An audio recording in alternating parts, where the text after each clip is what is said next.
খামেনির জানাজায় অংশ নিতে ইরানে যাচ্ছেন জাতীয় সংসদের স্পিকার হাফিজ উদ্দিন আহমদ। সম্প্রতি সরকারের একটি নির্ভরযোগ্য সূত্র এ তথ্য নিশ্চিত করেছে।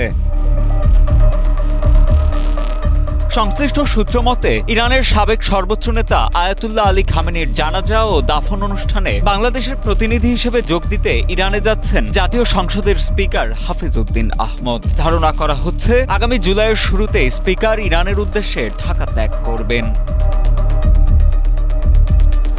ইরানি বিভিন্ন সংবাদ মাধ্যমের পৃথক প্রতিবেদন বলছে, আগামী 4 থেকে 9 জুলাই তেহরান, কোম, ইরাক ও মাশহাদে খামেনির জানাজা ও দাফনের ব্যাপক আনুষ্ঠানিকতা সম্পন্ন হবে।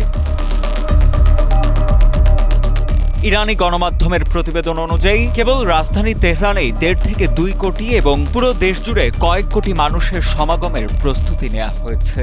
দেশটির গণমাধ্যমগুলো একে ইতিহাসের অন্যতম বৃহত্তম শোকযাত্রা হিসেবে অভিহিত করছে। খামেনির এই অন্ত্যেষ্টিক্রিয়ায় অংশ নিতে বাংলাদেশ ছাড়াও Iraq, Pakistan, Afghanistan, Syria, Lebanon ও ভারত সহ বেশ কয়েকটি বন্ধু ভাবাপন্ন দেশকে আনুষ্ঠানিক আমন্ত্রণ জানিয়েছে ইরান।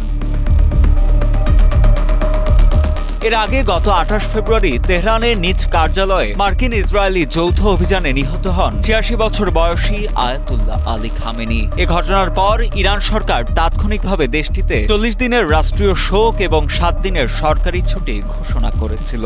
দীর্ঘ প্রস্তুতি ও দীর্ঘ সূত্রতার পর আগামী জুলাই মাসে তার দাফনের তারিখ চূড়ান্ত করা হয়। সাজিদা আনিল, ডেস্ক রিপোর্ট, সময়ের আলো।